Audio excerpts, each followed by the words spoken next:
I think that shame is one of the most corrosive, if not the most corrosive of all emotions. And it's like in a way, like a cancer. It starts off as a tumor, and then the tumor breaks apart and metastasizes, and it affects the whole body, the whole organism. One of the, and often when the client comes anywhere near their shame, they deflect from it automatically. And sometimes even the therapist, because of their own unresolved shame issues, they'll deflect from the shame. So, and how often does a client come in and say, you know, I really want to work on my shame? I mean, I think that's quite rare, something like that, if it ever happens. But when the person is talking, oh, and where does shame come from? Well, it comes from being shamed. And especially if that's chronic, then it becomes humiliation, which is a form of chronic shame. Because shame itself is not unhealthy. When we do something that's crappy to somebody else, we should feel ashamed. And we should, because of that, change our behavior. But chronic shaming, you're bad, you're not listening, you can't do this. That, and then also, when we are traumatized, and we can't believe that the person that's supposed to take care of us is not taking care of us. NICABM is currently offering our Advanced Master Program on the treatment of trauma for $300 off for a limited time. Click the link below to learn more. We think it's our fault. It's kind of like a primitive way in Piaget's primitive thinking, the way the child then thinks it's their fault. They're the cause of what happened to them. And in doing that, it gives them, arguably, or not beneficially necessarily, it gives them some sense, if they're the cause of it, then they have some control over it. Because again, it feels so absolutely horrible. So how to work with it? Well, again, you know, I think therapists find different ways to begin to help people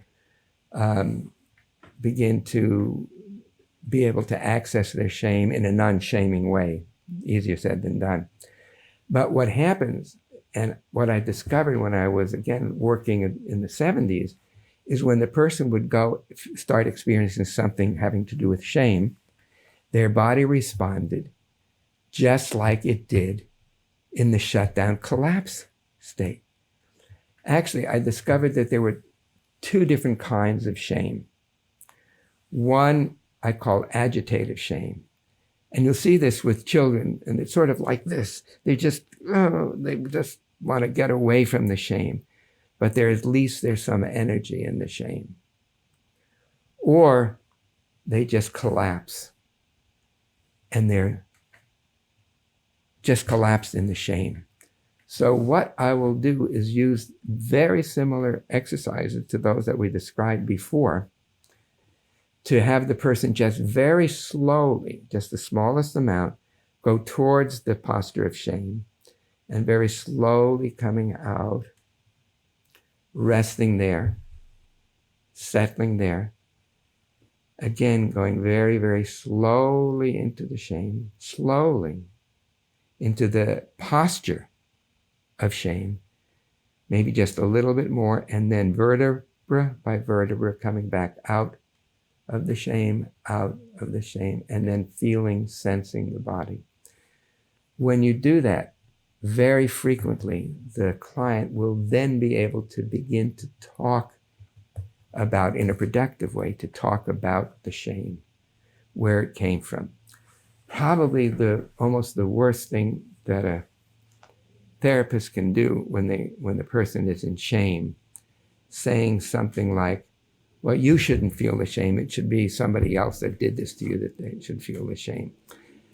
Not all the time, but often that makes the person feel even worse because they shouldn't be feeling shame, right?